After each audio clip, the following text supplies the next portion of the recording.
It's ad time. First off, I want to remind you all that you can support the show at patreon.com/beyondsolitaire. It would mean a lot to me, and I've got some surprises in store for my patrons, so I'll make it worth your while. Second, the Beyond Solitaire podcast is proudly sponsored by Central Michigan University's Center for Learning Through Games and Simulations. They've just wrapped up their Kickstarter campaign for Rising Waters, which will be their second published game, but check the landing page if you want to pledge late.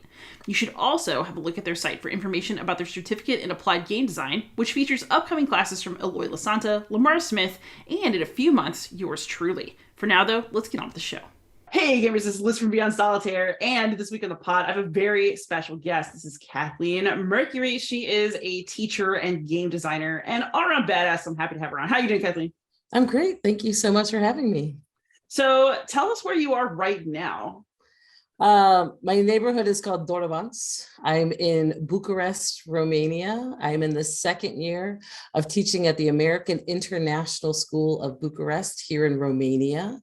And before that was in the US for, I think, 17 years teaching. So yeah. I'm in the land. I see it's not really the land of Dracula. I mean, yes, like Bram Stoker's castle was here and stuff like that. But basically Bram Stoker like saw a picture of it. Like, I don't think he was ever actually here. And so, there's not as much like Dracula stuff like floating around as you would sort of think. I mean, at the airport, you can buy all kinds of stuff with Dracula on it. But it's just, it's a super interesting country though. Yeah, it sounds it. And also you've done a lot of teaching, some of which is in game design. So what is the range of subjects that you teach? And then of course we'll get back to the games because that's our thing.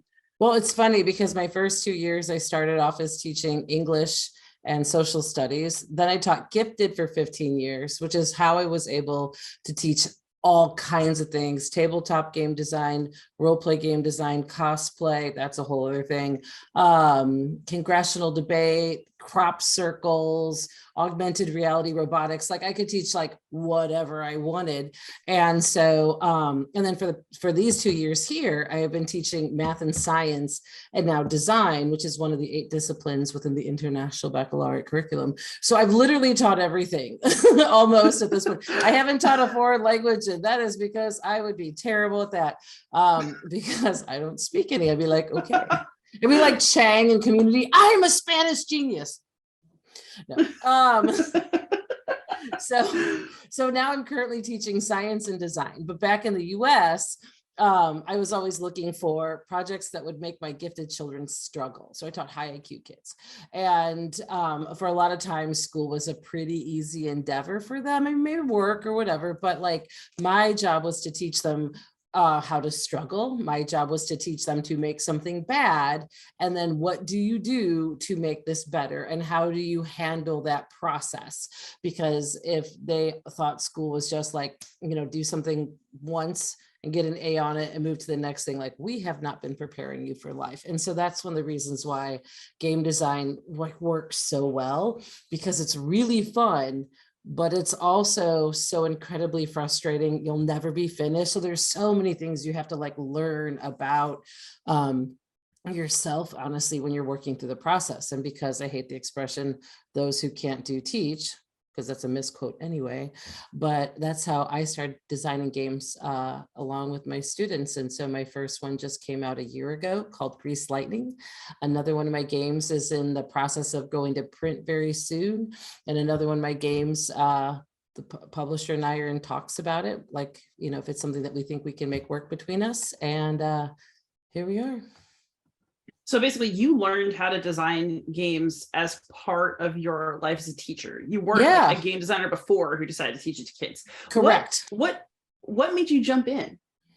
Well, it's so funny. I always say that, if I was to think of myself as an animal, I would say I'm a rhino.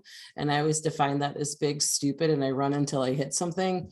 And, and of course, caveat, I'm not stupid, but, but that has kind of been my approach, like, I don't know what I'm going, like, if there's something I have to do, and I may not know what I'm going to do, but I'm gonna figure it out, and it's gonna work out okay, So there was this one quote from Andy on Parks and Rec that someone took all these quotes of his and turned them into like motivational posters. And there's ones like him with it was like this beautiful picture, and it said, "I tried to make ramen in the coffee pot and I broke everything," and that makes me laugh every time. But there was one that said, "I don't know what I'm doing, but I know I'm doing it really, really well." And for me, that absolutely encapsulates what it means to like be a game designer, but also like when I was teaching, like I'm going to figure it out. And I think in a lot of ways, when it comes to having that kind of like design sort of mindset where you're used to like doing something, getting feedback, improving on it,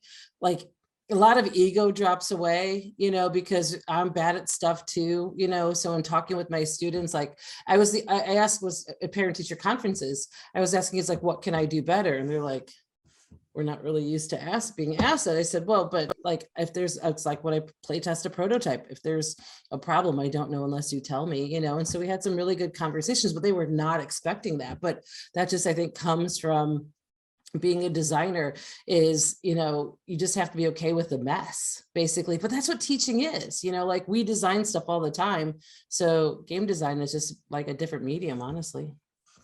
Yeah, I mean, that actually makes a lot of sense. I think it's really interesting to talk about like, oh, how can I improve? Like I do take student feedback, but I do think that's still comparatively very rare in high school classrooms, especially, and in earlier levels as well. Like, I mean, the evaluation is part of a college course, but I think, well, and I think for me, doing it at the end is so incredibly stressful, and I hate that.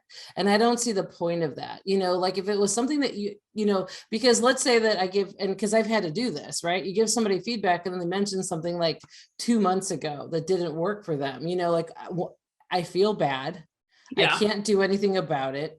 I didn't change anything to help you at the time. So I think it's one of those things where if I were to, in a place where I had to ask for feedback more formally, I would want to do it like every 2 or 3 weeks, like, quick check-in. And that's just good teaching. You wait till the end and, and like a lot of times like kids would say really nice things and it would be such a relief. But even the ones where it was like one little thing of like, of something that they didn't understand or do, it's like, it makes no sense to wait until the very end. And so that way too, especially like, and feedback helps people become invested, right? When they say, okay, guys, so this is some feedback I got, this is something that we're going to do, and it becomes much more collaborative of a relationship between you and the students. And they're a lot more willing to trust you because you're demonstrating really authentically like, hey, look, I am making mistakes, but guess what? We're in this together, and what can I do to help you? So I think it's worth doing because I always hate it at the end. Hate it.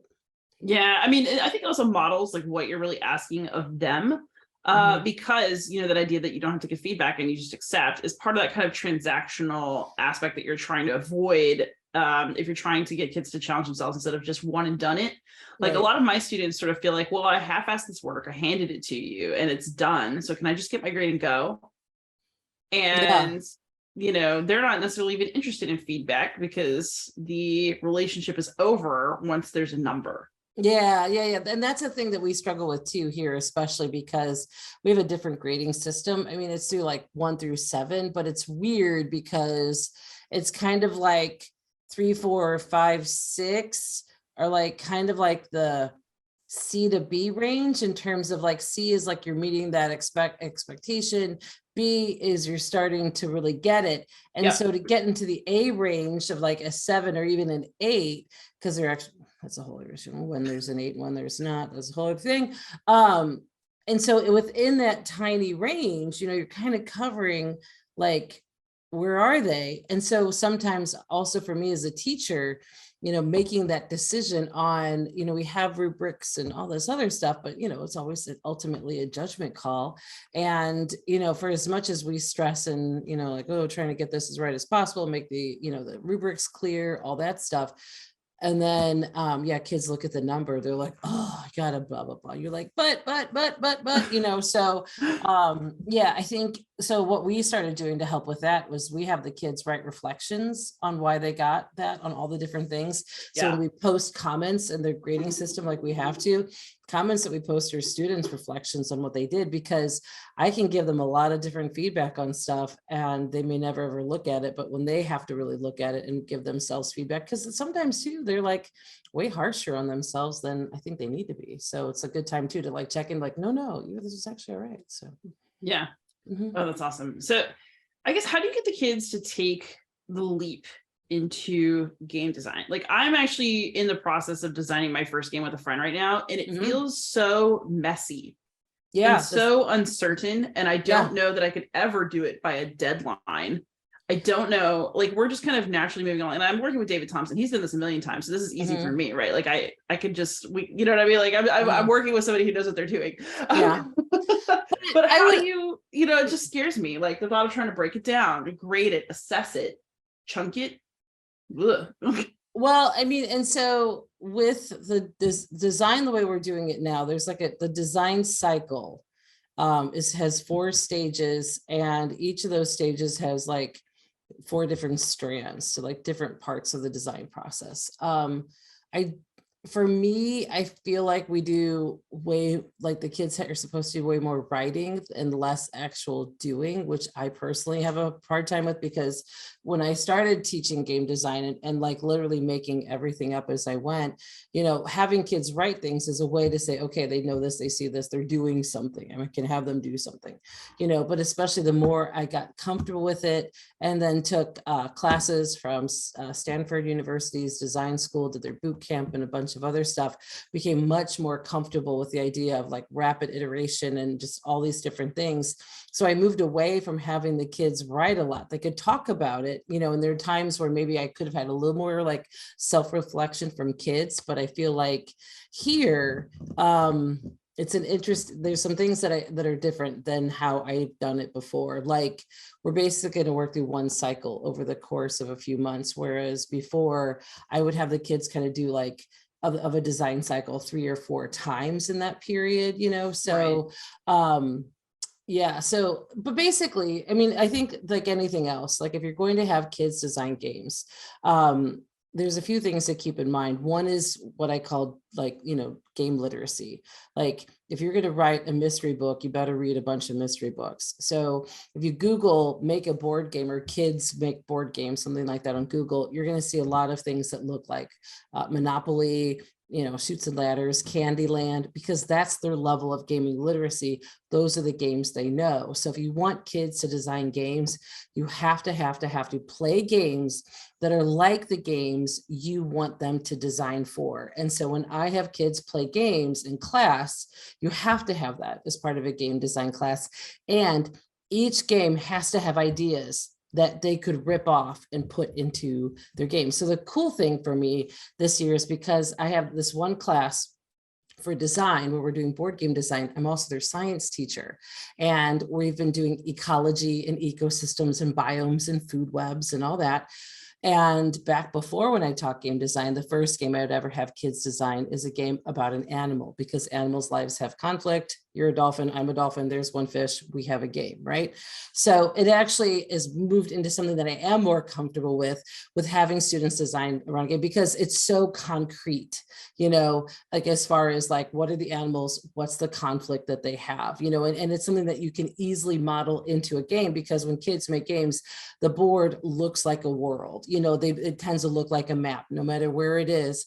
I almost never have had kids create games where it's like the board is a place to like organize information or like economic status or something like that. No, the board is always a world. So using animals like that. So the main thing is the worst thing you can do is to do any type of game design is like give people a bunch of stuff and people say, go make a game. Because I've been to those types of workshops and it's super frustrating because they're like, don't worry about it. It's just about the process. And because it's so unclear what you're supposed to do, it's real hard to have like any sort of like positive sense of like, am I actually even doing anything right now at this point? So I'm a big believer in design constraints, especially when it comes to kids. But honestly, even adults, one of my favorite things I did was I did a workshop at Tabletop Network, and this was connected to Board Game Geeks game conference. And I had a 30-minute, well, it's like 45-minute design jam where they had 10 minutes to design 3 different games. So one game was this, one game was this, one game was this, and it was like go, go, go, go, go. And the thing is like, and this was like some of the most like prolific published designers were in the room for this. It's like little me telling, like Daryl Andrews and Isaac Childress and Jonathan Ling, like, hey, here's how you design a game, kids. But it was great because honestly, it was very well like constructed. The first challenge was this race games in the bag. So they got a paper game, a paper bag, and in that was a bunch of different bits, and they could use those bits and that paper bag to make the game. And a race game is easy because that's the other type of game I'd always have kids make, because most childhood games are, I'm going on a lot of details, so you No, I'm actually super, this is good. Okay. We like details. Okay, good. And so race games are always what I would have kids, a race game about an animal, because in a race game, you know exactly what the game structure is. What are players supposed to do? How do you win? Go from here to here. First one across the line wins. And then with an animal, so then it all comes down to like how you have them race, right? And so, and even using the bits, because they're all like different kind of like thematic bits, like different shapes and stuff of like, little people or whatever. So people had some like thematic elements that they could work into this too, and it worked really, really well because, it was enough of a constraint where people knew what they had to do, but there was open enough where people in 10 minutes, they had to just go. And the nice thing about 10 minutes is don't do this to kids. Don't do this to kids, because especially if they don't have a lot of gaming experience. I mean, this is something that works well for adults who have a lot of experience, who are into this. This is because if you have no idea, then you're just 10 minutes of them sitting there. And so it was, people came out, and it was funny because some of the designers I was talking to, like, I actually really like what I came up with, and I'm going to keep working on it. Like, that's amazing, right? But the second challenge, which is actually pretty funny, I gave them a dossier on the McDonald Land characters, the Hamburglar and all those, from the 70s. And the commercials from back then are horrifying. But that was a materials challenge. They got 2 pieces of cardstock, and I showed them the McDonald Land commercial. And I said, okay, McDonald's wants to be like young and hip. They want to create a buzzworthy game. This is something that basically would be packed, a flat pack kind of thing, either like a newspaper like they do with Monopoly, or like with Happy Meals or whatever. So those 2 pieces of cardstock, that's all you got. So if you wrote rules on it, then that was area that you lost out to actually use that to make the game components. And so it was like an IP challenge, it was a materials challenge, and the energy in the room just crashed, like people was like, whoa, because the first one's playing to their strengths, right? The second one is, but like at the same convention, Rob Davio was talking about how he didn't necessarily make his life goal was to create My Little Pony life, but you got to keep the lights on, and you got paid to make My Little Pony life, so I'm a big believer in design constraints. And the nice thing too about the 10-minute thing, and again, don't do this with kids, the nice thing about the 10-minute challenge was, like, if you really hated it, it was over in 10 minutes. All right, let's move on to the next one. Yeah, there's a great mercy in keeping things short if you're not necessarily like ready. Right. And that's one shift I was actually moving away from back at my former job, from having kids. They did a race game with an animal, and then they could make a game of their choice and kind of keep working on it. And the idea was they would iterate on it and see the game improvement, but there were always kids every time who just didn't like what they made. And if a kid really hated it, they never really stopped hating it. It was real hard for that. And they could walk out of the experience not that positive because they just didn't like that. And so one of the things I was moving away from was, instead of one big, small game and one big game, was small game and then like 3 small games, so different types of design challenges. And right, with every challenge that they would get better. And then that way they have a bunch of different games to come out with. And at the end, they pick the one that they want to finish, that they want to work on, that they want to write the rules for, and all that. So, you're sacrificing that iteration, and they get to love playtesting and making improvements. But it's also like, if a kid doesn't love their game, they've got a long time for a kid when they're young for a project.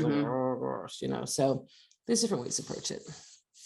Yeah. I mean, honestly, anything can run long, even for a high schooler. Like I try my best lesson plans have like things to do to transition between. Like for me, like the Hmm. game of teaching, right, is like how long can I stay on this one thing? Like I'm always trying to break up the class, Yeah. because very few people have the focus to sit there and do anything for an extended period of time. Right. For sure. For sure. For sure. Yeah.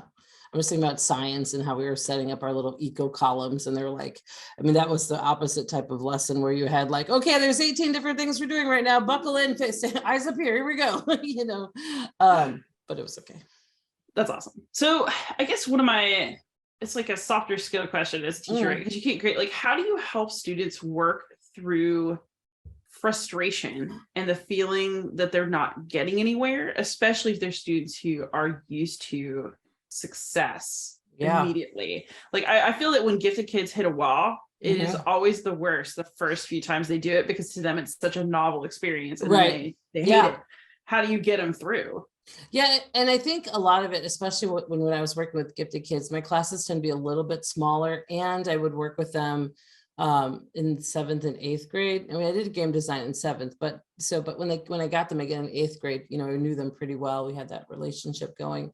And it's really so individual. I would always say, for people wanting to teach game design, if you're the type of person who likes to sit behind your desk, this is not the type of like thing you should do. I mean, yeah, kids can be real independent and spend a lot of like maybe 10% of my classes for me talking about stuff. Not the rest of it was them working, which, is honestly a happy time for everybody. But it just depends. Some kids they'd be like stuck and they're like, I don't know what to do.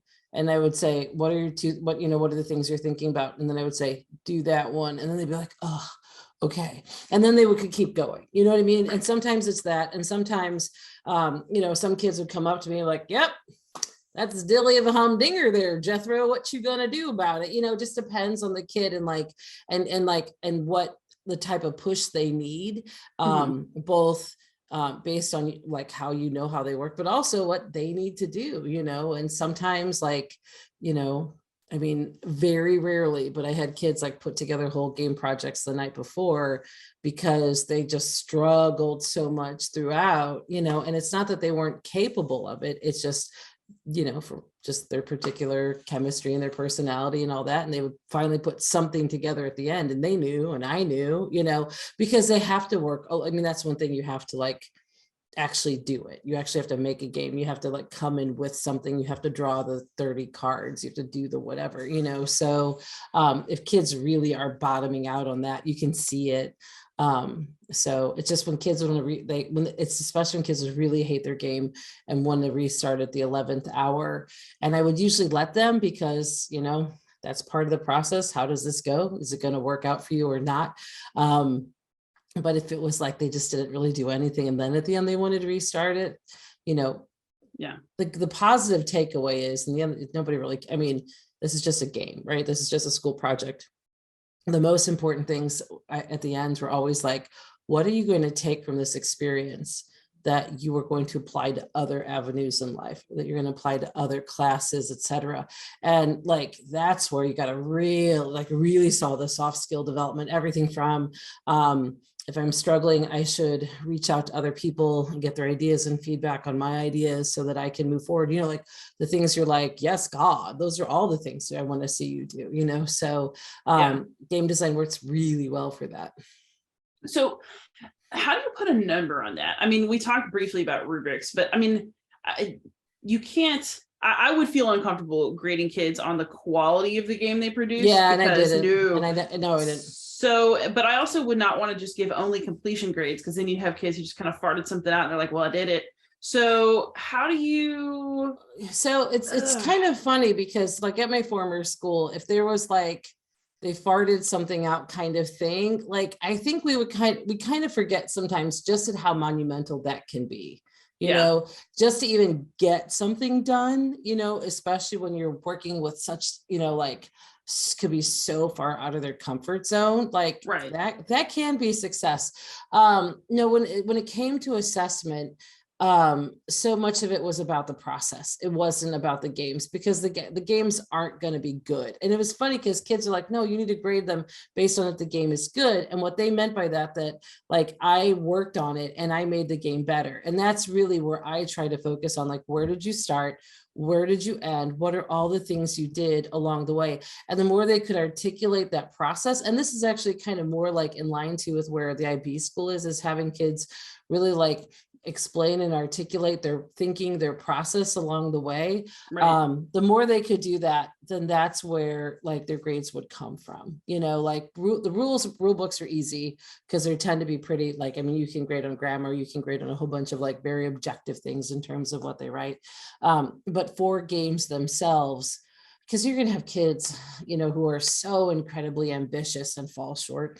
And you'll have so many kids who are like so incredibly ambitious and they put this thing together, and like everything in between, so the main thing is like the hardest thing about teaching game design is getting kids to see success in very small incremental moments, as opposed to it was terrible, and then the next one might be less terrible, but it's still terrible, and then the next one might be less terrible, and so that's a lot with the seventh grader, for them to have this type of project and all this like coming into play. I mean, it's hard for any of us. So I just try to be really human with them in the process, because what is it that I'm really trying to get out of them? I want them to learn to work through a process. I want them to learn to push through adversity. I want them to have mindfulness about themselves and their process with it, because like if the only thing that they took from this experience was how to design a board game and nothing else, then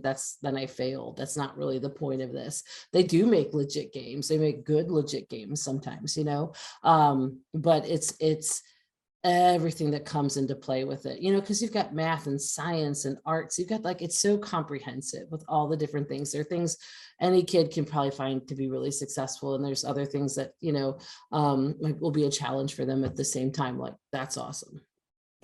I love this. This is something I wish I had experienced in my own kind of, I am like a gifted kid in recovery, but like, I mean, and you know exactly what I'm talking about because you've taught so many of them. Yeah. And I think that's one thing too, because especially, that's one thing that I think is kind of interesting. Like I gifted education hasn't had an easy time of it in the last, so many years. So many states have like taken away line item funding, kind of throw it in a lump and stuff. And so gifted programs have kind of gone by the wayside and stuff. And even then, like for myself, being at, I've gone to gifted conferences and I've met some district gifted teachers. And when I meet them, I know exactly what they are. And they're basically teachers that they wanted to take out of whatever classroom they were in.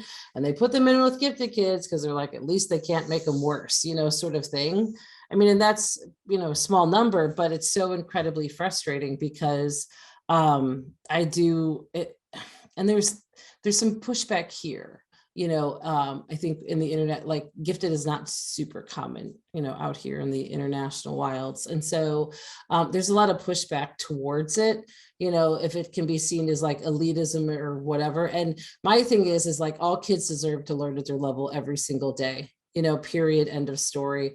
And my approach to, gifted classes as a teacher wasn't, I mean, it was an intervention. And you had to see it as like there's an identified need, and then how do we intervene to address that need, and so having that approach made my focus on like what I was doing with students like intentionally targeted towards these sorts of things. Because if it's like you're told you're gifted, and you're told lovely things like, oh, you can do anything. And then when you're not doing everything, you're just kind of like, I feel like I'm a failure. Like there's all kinds of things. It's tough. Oh yeah. It's super tough. Like we don't have a problem sorting kids by ability on sports teams, but at schools, we have a hard time sorting kids by ability. And I think just routinely across the board, putting kids into classes by grade level is done out of administrative convenience. It's not because of what's most developmentally appropriate to a kid, because anyone knows that development for kids kind of looks like this. And to say that all 7th graders or all 4th graders or all 3rd graders will be at one place at a time, we know that's not true, right? So how do we structure what we're doing in a way that all kids can learn at their level every single day? And until schools do that, we do sometimes have to have a need, for gifted classes. And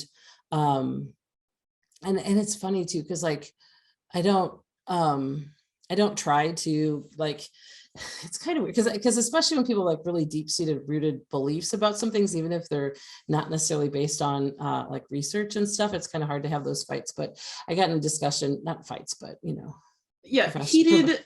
Not even heated, just professional dialogues, right? So I was talking with this one person at my school, and they're like, whole child is more important. I'd rather sacrifice like kids' growth in math in order for them to have their whole needs met and all that. And the thing is like, it sounds good, right? And so I said, well, so let's say that you've got a kid who's exceptionally gifted, like the kind of kid who graduates high school at 14. Is it a good idea to send that 14-year-old kid to college? And they're like, no, it's not a good idea. I said, here's the thing. That's not what the research says. The research says it's actually way better for that kid to be learning at their level every single day. And instead of like whatever losses they're learning from not being with peers their age, because they have they can have such a hard time like being with peers their age sometimes, that when they're with other people who are at their intellectual level, it's way better for them. And she's like, well, I'm not going to send a 14-year-old to live in a dorm room. I'm like, of course you're not. If a 14-year-old kid goes to college, the family goes to college. The kid goes to like goes to college in the city where the parents live, like they still live at home. That's not fair to anybody to put a 14-year-old in a college dorm. But it's just one of those things that, people have such deep rooted beliefs about, especially when, you don't want to feel bad about yourself academically in school, but if there's other people that are, because I was in gifted programs too, and my sisters weren't, right? But you don't want people to feel bad about like, oh, I'm not in this thing. But if we structure our schools to be places where everyone gets to learn at their level every single day, then that means my sister Kristen would get all the sports programs that she would want. That means my sister Karen got all the academic programs that she wanted, that my little sister Kelly could just have the opportunity to build relationships across the board with so many different people that she cared about, so, it's a tough one because but it's also one that there's just a lot of misconceptions about. And it's really frustrating. And I struggle, like the college analogy, right? I absolutely agree that a kid should not be in a dorm at 14 and also should be able to learn on level every day. But I think if you want the college experience, it would really suck to not be able to get it when you actually are age appropriate to live in a dorm. Right. And like, it's those kinds of things. Like life's a series of trade-offs, right? Like, what are you? Yeah, but I think also too, when you're saying like the college experience, like for me to say, right. And for me to say, well, I want you to have the college experience I had. It's like, I don't know that I do, because I was pretty bored when at the college I went to. I should have gone to a different type of school for me, just knowing it. You know what I mean? So I think that we don't want people to lose out. We want people to have like every possible opportunity. And at the end, it just comes down to what's the best thing to do. And, and I have incredible empathy for parents. There's so much pressure on parents and their kids and all that. And it's like, look, you can raise a kid on sugar, water, and love, and you're going to make decisions.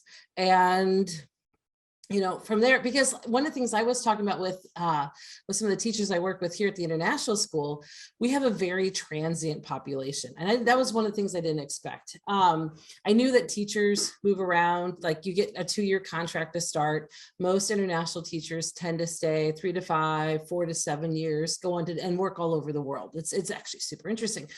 But the thing too is there's a lot of students, especially at our school, we have all of the kids from the American Embassy, all those families' kids go to our school. Embassy employees move every 3 years. So every 3 years, those kids are going to different schools. And, I think, that's obviously very uncommon in the US to move around that much in some ways, but that's one of the things that's like, I feel like we don't like talk about enough about how traumatic that can really be on kids is, like losing, like when your friends leave, and then, or you have to leave and move around so many places and you do it so much and you do it so often, like that could create like some really negative attachment disorders with kids. I mean, really, like your family has to be like super strong and unified, but like families are families, like, everybody's trying to figure it out as we go. But I feel like it's, especially like also here for like the Romanian kids at my school, we have a third that are Romanian, and those kids, can come in at, kindergarten first, whatever, right? And go through our school and they constantly have friends coming and going, and so Yeah. after a while, what can happen is our Romanian kids get kind of like towards like the higher ends, like a little bit more cliquish, but it also makes sense as to why, because if you're constantly like making friends and then having that sort of heartbreak, my point is, it's just, we're all trying to do the best we can to meet everybody's Yes. needs, and we're all going to mess up in some ways, and we're all going to do great things in some ways, and just be ready to send your kids to therapy or yourself if you need it. Been there. It's good. No, but so I actually have a different kind of equity question though. Yeah. And like I want to expound on it, but it essentially boils down to like, why is it the gifted kids who get to do the fun stuff? Because I got gifted certified last year. Mm-hmm. I taught special education my very first year of teaching. My Latin classes contain the full range of students. Yeah. And we try to create an experience where everybody is able to make progress to the greatest extent possible in Latin. Mm-hmm. But the transactional issues of things, learning how to deal with adversity, wanting to feel that sense of progress and growth as opposed to like a specific kind of output. I feel like those sorts of learning objectives that you said that you had for your gifted kids are just as, or maybe more important for kids who aren't. And how do, you know what I mean? Like, I guess, yeah, why? And I mean, it's not, this is something you and I can't control, right? Like you were hired for a gifted position, but like, is there a way to help bring these things to broader ranges of students, and like how would you approach that, and what could that mean for education? Well, so the two great enemies for any school, any teacher, is money and time, right? And the time we have, and then the money that we have to do things. And so one of the things at my former school, I had to have 6 teaching periods, and it was only possible to give me 5 gifted classes. So I had a slot where we had to do something. And so we came up with the idea of basically a class for kids who had missed the cutoff for giftedness, and to put them into a type of open-ended, like problem solving type of class. And I mean, all kids deserve to learn at their level every single day. And if we think that only gifted kids can do open-ended problem solving, learn how to struggle classes, then we're not serving all kids, right? And so we had a class for kids who were close. The thing that I thought was interesting, especially considering that we were starting this like when they were in 8th grade, these were kids who were used to, going into class, getting their work done, doing a very good job on it, and then being left alone or whatever to then read the book or whatever. I mean, not always, obviously, but, lots of times, and so being asked to do extra work in this class was something that they had a hard time with. Being asked to go back and improve on work and stuff, like just because it wasn't in a class where they're like in writing, they're used to doing that, or maybe in other classes, but just in this like kind of bubble, like they had a real hard time. And it was a surprise to me, like, oh yeah, this they're having a hard time with this, like this is different, like how do we like learn how to do this? And so I don't think we're serving our kids well, especially for what we're talking about, the type of innovative problem solving work. Like I think every kid should have a design class. I think every kid should be given a problem, have to come up with a solution to figure out who the audience is and what are the materials you have, what's your plan, like however you want to do it, and I think that's like, those are the classes that kids remember more than anything, because they actually got to do things. There's so much history. And I would say this was a history teacher, right? Like there's a lot of content And this is what I think one of the things I was actually really excited about in COVID was like how much technology really became like infused into what we were doing. It wasn't like, oh, I use technology in my class because I have them use this app. Like things became really technologically like, melded. But the problem is like we've kind of backtracked, kind of like snap back to like kind of old school ways of doing things. It's like I have here a device that is connected to the vast stores of human knowledge. And so when it comes to like actual like content, well, Right. now the new thing is teaching kids like how, if it's even going to be possible soon, to identify what's fake and what's real and all that other stuff. But but having knowledge for the sake of knowledge's sake and lots of knowledge is something that we know is irrelevant.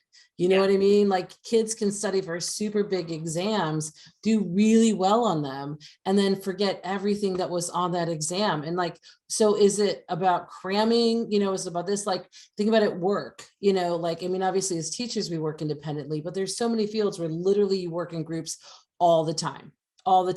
So we Yeah. have to come up with ways on how we can help kids learn to work in groups, assess kids who like differently within groups. Like what if you had a class literally all group work, right? And as teachers we're like, well, I mean, that sounds great, but I also have to know how this kid is doing and this kid is doing and this kid is doing. But it's also not reflective of the real world in terms of the types of settings that they'll be in, like Right. that you turn in something and then you get a grade on it and boom, that's it.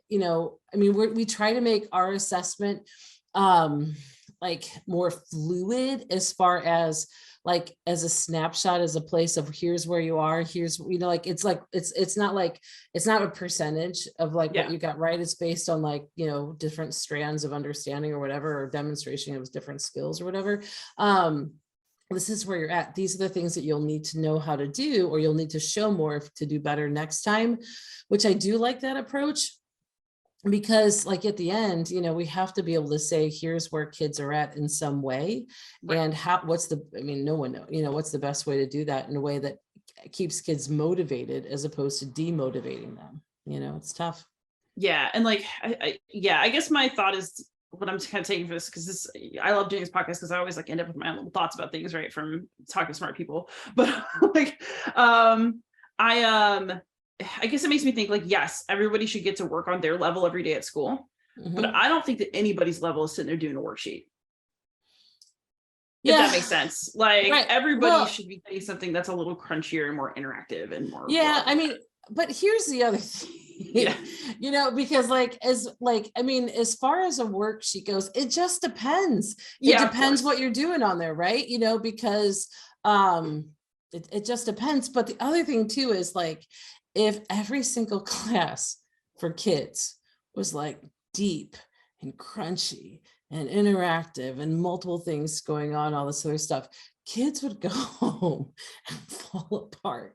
You know what I mean? Like, I don't think that I think it's okay to do like, it's like you want to post hole, like some classes might go hard and deep, but then others might be like, hey, today we're going to do some reading and we're going to ask you questions and see if you understood what we're reading. And the idea that, like there's going to be these sorts of like flows and stuff like that, so, I mean, and also too, teachers are humans, and the world hasn't really seemed to learn that so well because of COVID.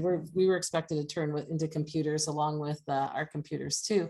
But you're not a hero saint, right? There are times, and counselor, and right. There are times where there's the ideal way, and then there's the way that's going to get us through. Right? Yeah. Oh, and yeah. So then that's what we're going to do. That's and I think it's also okay for kids to see that and to be open about that with them. Like, I had a surgery a couple weeks ago, and then I'm back at work, but I went a little earlier than technically my doctor told me to, because you know what you do. Because they're better off with me than they are with the sub, even if I'm slow, right? But my kids were totally understanding of like, hey, this is not my most energetic week. And they're like, okay, cool. No problem. They completely understand it. And I think it's maybe good for them to see it. Yeah, totally is. And I think that's one thing too, because especially, I mean, right, we're human, right? And so, we have a lot on our plates. We've got a lot that we're trying to juggle. And then there's like all the other stuff that we have to do at school sometimes too, that take away from the actual time we spend teaching and working with kids, so yeah, you're human. So if you got to give out a worksheet and stuff, because like, I have to have you learn this. I mean, there were times even in my gifted class, because we were so process oriented, there were times like, how do I assess this? And there were times like, okay, I'm giving you a thing, and how you do on this is what I'm putting in the infinite campus monster, because I got to feed it. It's been a while. And kids are like, cool, we get it. You know what I mean? Because they're used to doing that, a lot. Anyway, we're human, and that is one nice thing I will say about when I came to this school last year. Out of the 8 teaching periods, we have 4 classes in a day, and they rotate every other day and all that. And when I got hired last year, it was my first time teaching at an international baccalaureate school. It was my first time teaching science. I'm certified, but I'd done like science Olympiad and stuff like that. I hadn't actually taught science as a class. And it was my first time teaching math, never having taught it before, not being certified. And so, oh yeah. So if that's not being a rhino, I don't know what is. But I ended up, they gave us, myself and this other teacher who was hired at the same time to teach the same things. We taught 4 out of the 8 periods. And there were a lot of like the responsibilities that, returning teachers would have to do that we did not have to do. That's like so nice. as a first year teacher. It was the most humane thing that I had experienced in education towards understanding. And I think this school's better because I still have 3 planned periods and 5 teaching periods. Back home, it was like 6 out of 8, some places it's 7 out of 8, that sort of thing. And because the work that we do as teachers is seen to be part of the work that they have to pay us for, as opposed to we're going to squeeze every bit out of you and then have you in meetings and then expect you to do all this at home on your own. And there's been a really big pushback about, doing that. And I think that's important. I think that's healthy. There's some real problems in education that honestly come down to funding. If you don't pay people well, they're going to go to other fields. If you don't have enough money to have enough staff, then people are going to feel really, demoralized and burnt out and all that. Like there's some real issues, and it's hard. I'd love to see the state say, hey, we're going to double everybody's salary. This is a fun little experiment. And let's see what happens, because I think there's a lot of people that would not want that to be successful. You know what I mean? It's a whole other complicated thing. There's gender issues. There's all kinds of other stuff that go into it. But yeah. But my least favorite comment that's ever made to me as a teacher is, well, why are you worried about money? You do it for the kids. Right. Yeah. I mean, I do, but I'm not doing it for free. Right. And I can't pay my mortgage and Bath and Body Works hand soaps. I mean, if teachers got like, huge discounts on mortgages and all this other stuff to make up for like the happy smiles and stuff like that, that's just an excuse to avoid people paying what they're worth. That's it, because people quit jobs that pay more for the same sort of like dissatisfaction issue. So don't use kids as a weapon in that. No, boo, you do not do that. Yeah. Yep. Exactly. All right. So I've been talking to you for a while, but I have to ask about grease lightning. Because I saw a picture of it, I think on like Twitter or Instagram or something the other day. It looks so cool. Is it a Greek mythology game? It is. It's set in Greek mythology. And the best part is my sister Karen came up with the name, and she helped, because originally it was a space theme game, and she helped assign all the different abilities to different gods, and then suggested some other ones, some other abilities that would fit certain gods. And I totally forgot to put her in the rule book. So Karen Lucas, I'm sorry again. So it's a race game, because the thing is actually, it is a game where it takes everything that happens in kids games, but gives choice and agency. So it's basically like, you roll dice and move your ship around the board to win the race. These all things sound familiar, but the dice have a roll and move option, as far as you can try to press your luck or just stay with where you're at. There's like cards you can play, but you can be really strategic about how you use them, and the abilities are kind of interesting.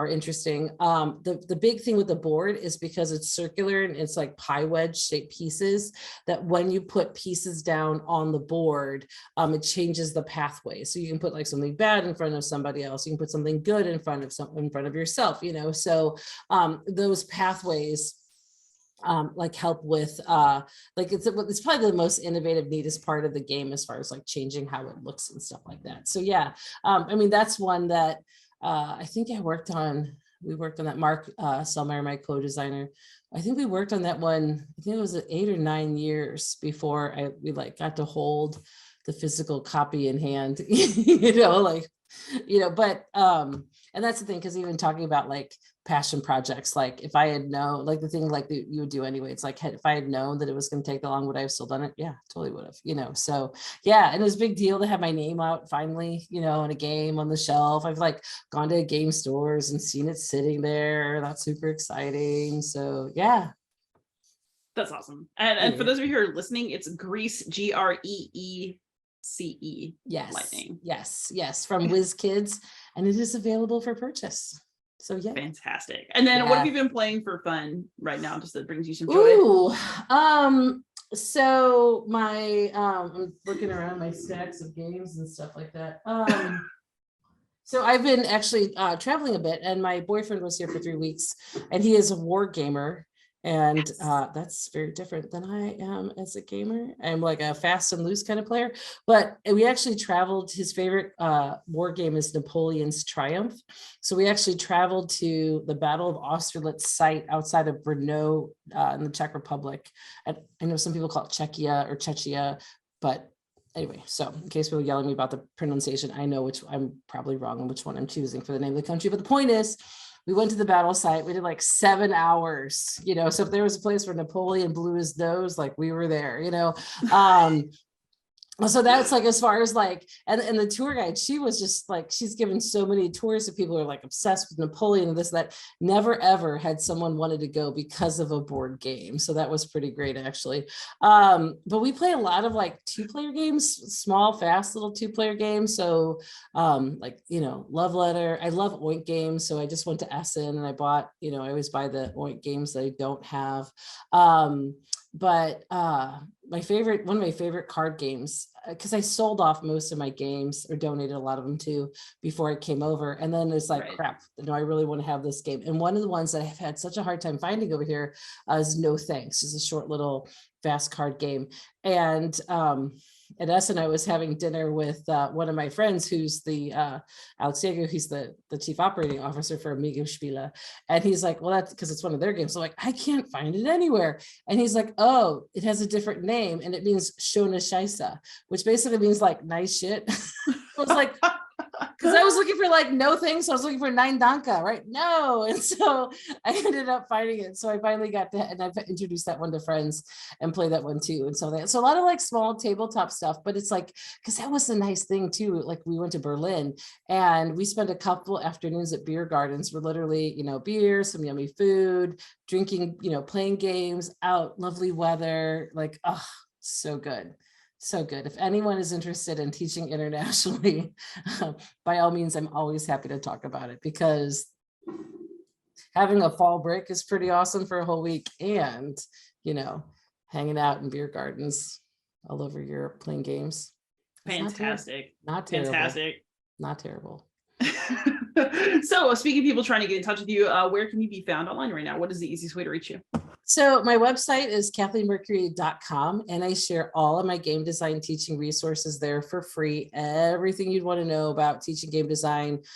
They've been translated in different languages. I know Norway's War College uses my stuff on mechanics, and so there you go. Heyo, Norway. But you can contact me. Anyone can contact me through there.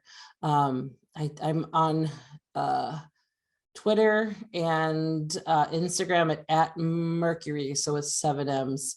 I'm rarely on Twitter and Mercury, and then the Instagram is more vanity, but that's okay. Nothing wrong with that. Nothing wrong with that. And for those of you who are out there listening, hopefully you know by now that I can be found anywhere online as Beyond Solitaire. But Kathleen, thank you so much for coming on. This has been a wonderful conversation. This has been a treat for me too. So thank you so much. Absolutely. Thank you. And everybody out there, please like, subscribe, comment, ask questions, and most of all, happy gaming. Yay.